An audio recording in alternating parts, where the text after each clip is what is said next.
Hola, ¿qué tal? ¿Cómo están?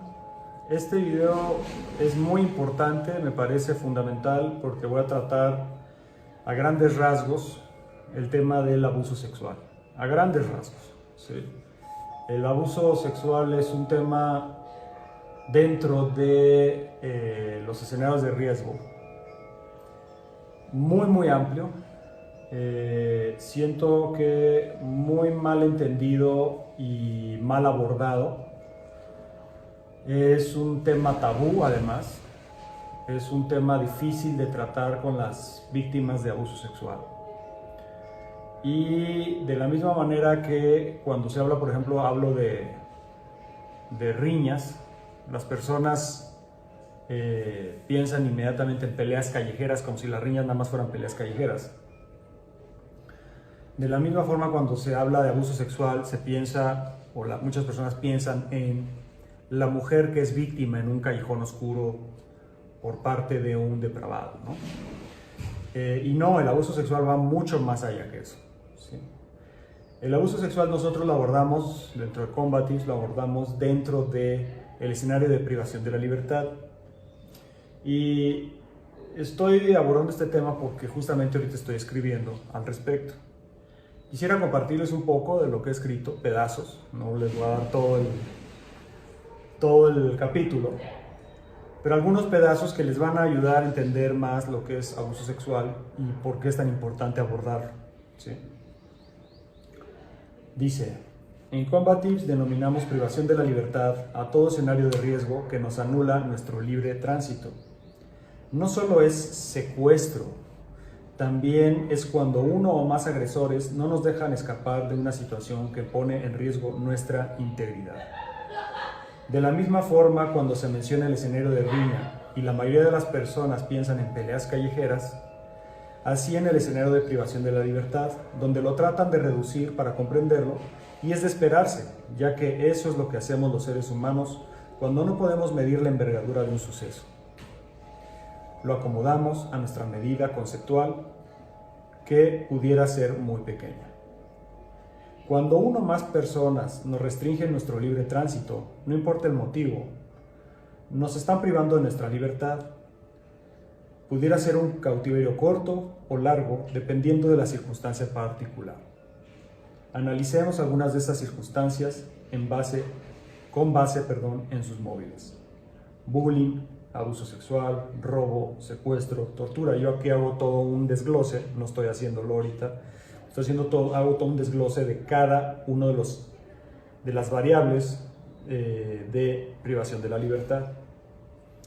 Voy a enfocarme en el abuso sexual, porque es lo que estamos tratando ahorita. Abuso sexual. Uno o más depredadores sexuales van a buscar inmovilizar a su víctima para abusar de él o ella, y lo va a hacer en un espacio que le permita cometer tal acto, y muchas veces con algún tipo de arma con la cual amenazarán o amagarán a su víctima para que ceda ante su ataque. Aquí estoy hablando en términos muy generales de lo que podríamos decir abuso sexual. Aquí lo especifico un poco más. Abuso sexual.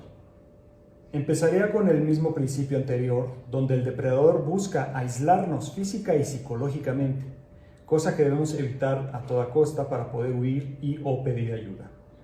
Esto, lo que estoy leyendo ahorita, es parte de las medidas preventivas que estoy escribiendo en el libro, parte de las medidas preventivas. Pero nos explica muy bien por qué debemos de hacer esas medidas preventivas.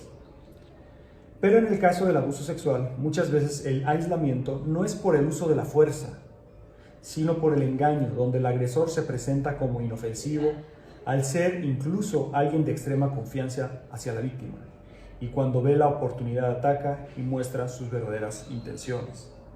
El 80% de los abusos sexuales ocurrieron dentro del círculo de confianza de la víctima, como serían familiares, amigos y compañeros de trabajo o escolares.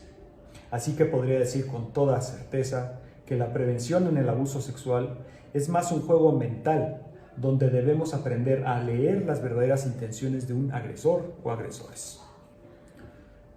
Qué importante lo que acabo de leer. Vamos a desglosarlo, ¿sí? El principio es buscar aislarnos física y psicológicamente, ¿sí? Yo lo hago en comparativa al bullying, ¿sí? Muchas víctimas de bullying son aisladas, ¿sí?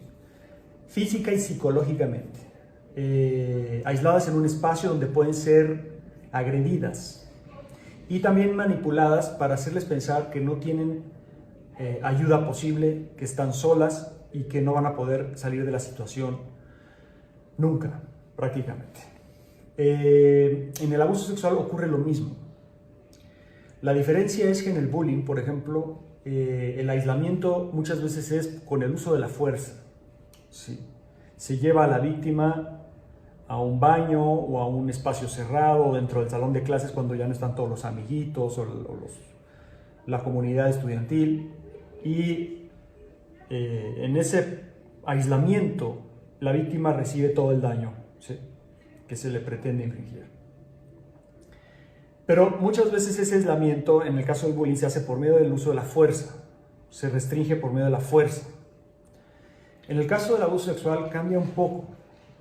Sí se da por medio de la fuerza, sí, pero la mayoría de los abusos sexuales y este proceso de aislamiento donde se da, el proceso de aislamiento no es por el uso de la fuerza, sino por el uso de la manipulación, por el uso de una manipulación incluso seductora, ¿sí?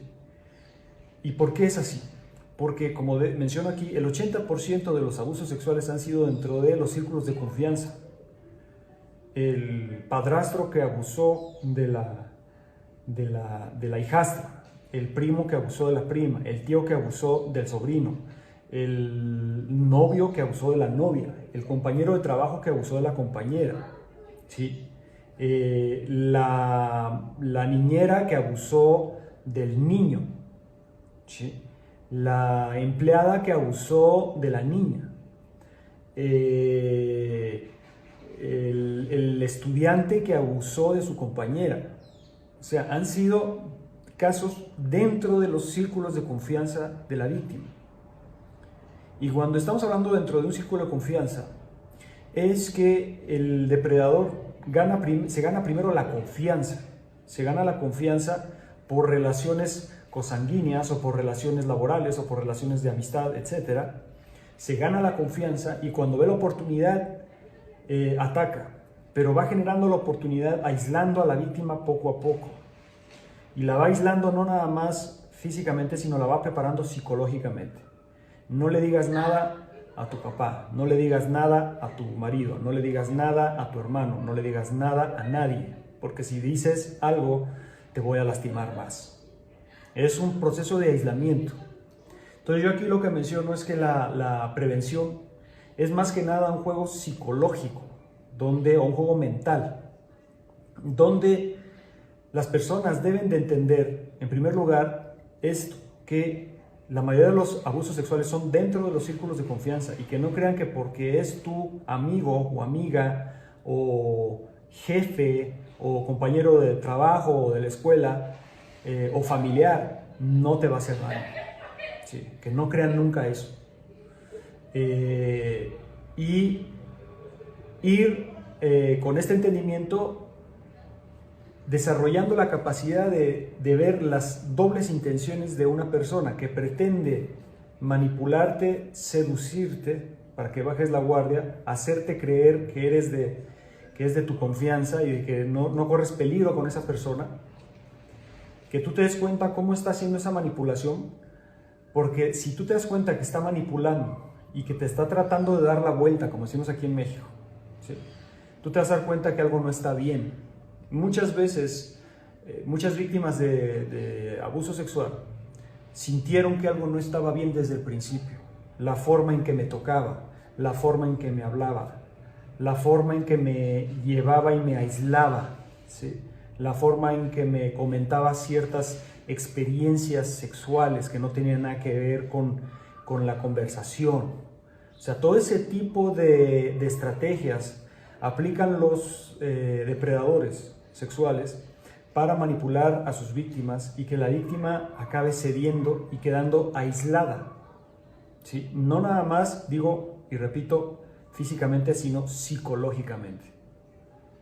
Entonces, creo yo que parte importante de la prevención de abuso sexual es tener un plan mental, un mindset, un plan mental, tener una sutileza y una atención a los detalles y a aquello que el otro no dice, sino que expresa con su lenguaje corporal y con sus estrategias depredadoras.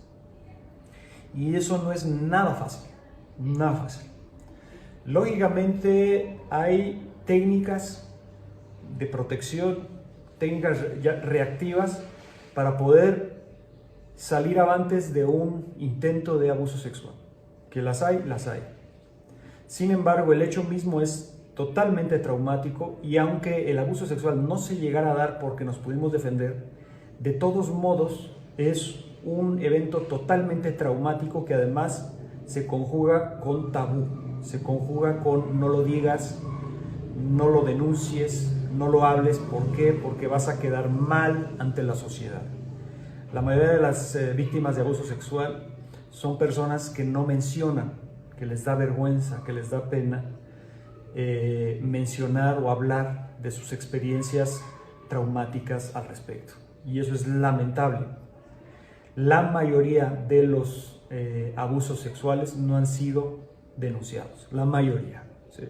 Y yo les puedo decir que un gran porcentaje de la población mundial ha sufrido de algún tipo de abuso sexual, definitivamente. Entonces estamos ante un escenario sumamente complejo por todas las implicaciones que conlleva y por todo lo que les estoy diciendo, por toda la manipulación psicológica, emocional que hay atrás de. Creo que debe haber mucha educación, mucha transparencia al respecto.